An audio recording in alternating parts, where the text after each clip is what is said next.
Díaz, soy directora de la Unidad de Ciencias, Culturas y Procesos Sociales en Latinoamérica, que funciona en la Facultad de Humanidades de la Universidad Nacional de Jujuy.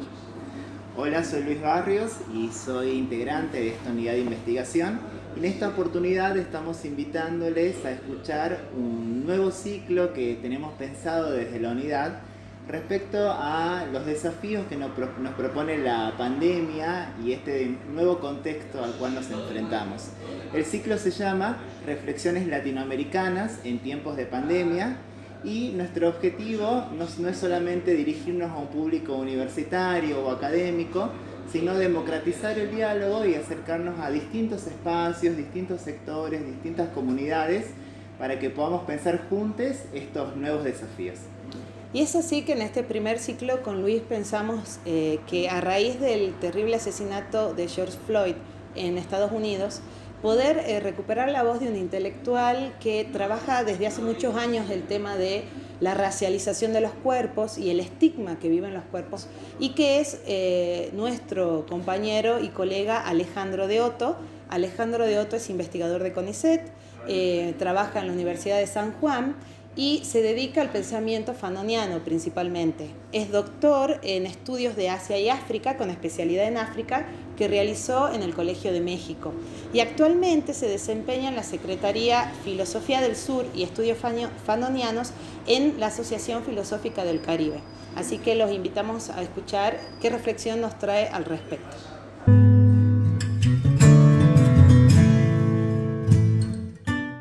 Hola, este video es en respuesta a la invitación que me hizo la doctora Gloria Elías, que dirige la Unidad Ciencias, Culturas y Procesos Sociales en Latinoamérica en la Facultad de Humanidades y Ciencias Sociales de la Universidad Nacional de Jujuy. La invitación concretamente es para reflexionar sobre los procesos de racialización, los racismos, etcétera, y todo el debate que se disparó a partir del caso de esta persona asesinada en Estados Unidos y que motivó una cadena de eventos que son visibles en todos los medios. Yo quise hacer dos o tres distinciones ahí, ¿no? Una, la principal de todas, es que no deberíamos acostumbrarnos a este carácter episódico de la aparición del problema del racismo y de la racialización como forma de estructurar las relaciones sociales,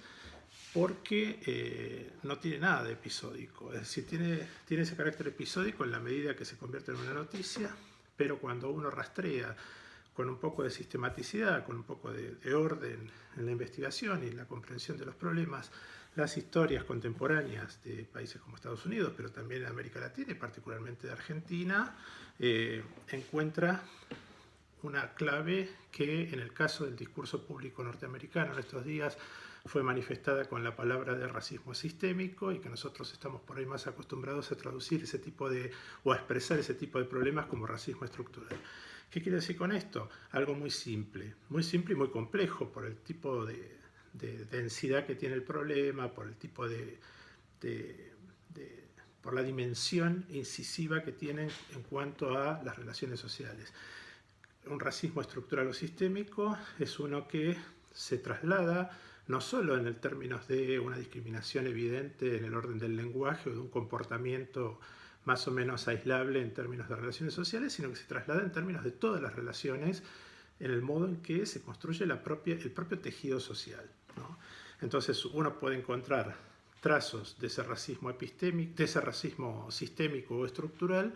desde la organización de las instituciones, los modos de funcionamiento de la política, los modos de representación en la cultura, los modos de representar la diferencia cultural, por ejemplo, los modos de administrar inclusive los privilegios y pensarlos como no privilegios, y los modos inclusive en los cuales se produce una interrupción de la empatía, podríamos decirlo, ya que es una palabra que circula con mucha intensidad en nuestras discusiones públicas del presente, una interrupción de la empatía a partir de no poder reconocer o poder percibir cuáles son las dimensiones de ese racismo en términos de la distribución de bienes simbólicos, del acceso a los recursos, de la ampliación democrática, etc. El caso que motivó esta intervención y a partir del cual estamos discutiendo, no debería ocultar justamente esa dimensión, el carácter estructural y sistémico que todavía persiste. En términos del análisis social, histórico y político, hay muchísimo hecho, mucho trabajado a esta altura de bibliotecas, y hay algunas voces que siempre salen a primer plano porque fueron fundantes de un modo de opinar, de un modo de pensar el problema de la racialización, no como una suerte de subproducto o como un efecto no deseado de relaciones sociales desiguales, sino como algo que está en la propia estructura de la sociedad, en la propia articulación de los sujetos históricos, políticos y sociales, en el modo en que prácticamente se constituye el tejido social. Y ahí hay palabras claves, ¿no? Por ejemplo, nombres claves, perdón. Si uno recorre rápidamente, pero muy rápidamente, la historia de estas intervenciones, por ejemplo, en el caso de Estados Unidos hay una voz que es crucial y que con frecuencia no conocemos con demasiada intensidad en América Latina, que es la de un pensador, profesor universitario negro, que se llamó Du Bois, Webb Du Bois. Webb son las iniciales de su nombre, y Du Bois se escribe,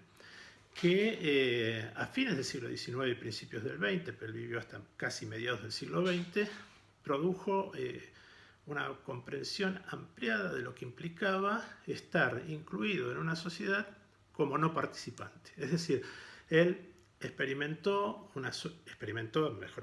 tradujo la experiencia de estar en una sociedad y ser considerado parte de ella, pero no como participante por el hecho de su condición afrodescendiente. Y Du Bois, a principios del siglo XX, dijo algo casi profético en muchos sentidos, ¿no? Que fue la idea de la gran discusión del siglo XX va a ser la discusión de la línea de color, ¿no? Es decir, como advirtiendo que en la idea de la línea de color, que en la idea de la diferencia racial, interpretada en términos del color, porque las diferencias raciales no son simplemente un problema de color, ¿no? Sino que implica esta dimensión estructural mucho más compleja, pero él la relevó de esa forma, iban a estar en juego casi todas las consideraciones que se hicieran y que deberían hacerse en términos de la teoría social. Otra parada muy importante de ese pensamiento, que ya sale de Estados Unidos, uno podría hacer un curso completo de todo esto, ¿no? Aclaro simplemente para los efectos de este video. Pero saliendo de Estados Unidos y a mediados de siglo, que reflexionó sobre este carácter constitutivo de lo que implicaba la racialización en las formas en que se construye una personalidad, un sujeto social y sus relaciones, fue Frantz Fanon. Fanon, un autor y un pensador de las Antillas, en especial de la Martinica, a mediados del siglo XX, produjo una obra muy significativa un texto muy significativo que se llamó Piel Negra, Máscaras Blancas, ¿no? Con el cual intentó pensar todas las tramas en las cuales esta suerte de racismo estructural que se había desplegado en las sociedades antillanas, particularmente en su Martinica natal, pero en su relación con Francia como metrópoli, afectaba a cada una de las zonas en la cual la experiencia concreta de la vida, en el modo que quieran comprender la palabra experiencia, se desempeña. Es decir, Fanon fue uno de los primeros quizá en traducir en términos de un lenguaje asequible cómo la racialización de una relación social y el racismo explícitamente aplicado en una sociedad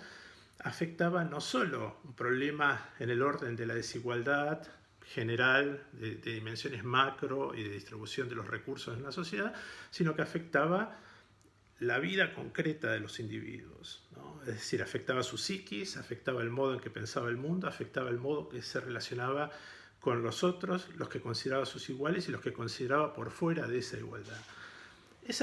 Ese punto de Fanon fue largamente entendido y comprendido por las comunidades, por ejemplo, afrodescendientes que lo leyeron en el espacio norteamericano, ¿no? Si uno recorre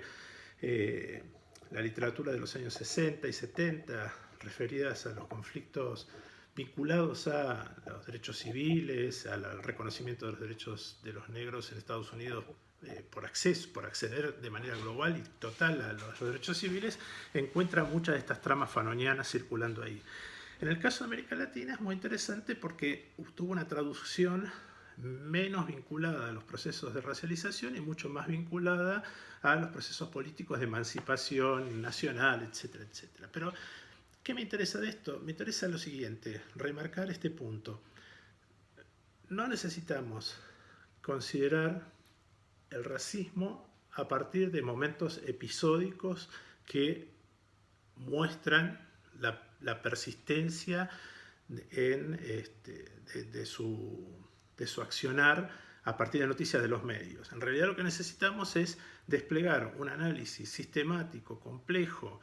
completo, de hasta qué niveles los procesos de racismo y racialización intervienen en la propia construcción de nuestras subjetividades, ¿no? Es decir, cuando escuchamos palabras como negro de mierda, o cuando escuchamos palabras tan simples como asociar en el lenguaje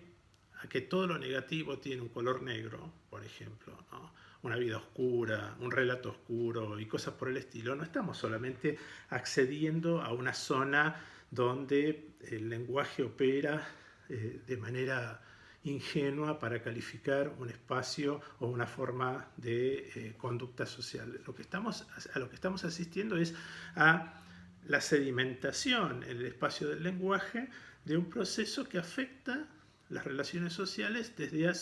por décadas y centurias en lugares como América Latina en particular y en Estados Unidos también, ¿no? ¿Qué quiere decir esto? Que la tarea es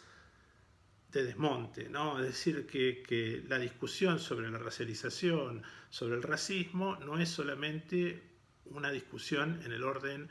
de la impugnación moral, ¿no? Hay que trabajar sistemáticamente en cada uno de esos engarces entre relación social, lenguaje, economía, acceso a los recursos simbólicos de una sociedad, etcétera, para poder entender hasta qué punto es la persistencia de esto y que la aparición en las noticias de un evento como la desgraciada muerte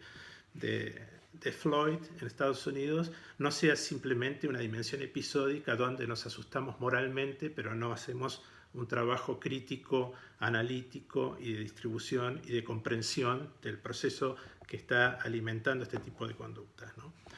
Bueno, nada más. Es breve la intervención, pero es lo que me pidieron, así que un saludo cordial a todo el mundo.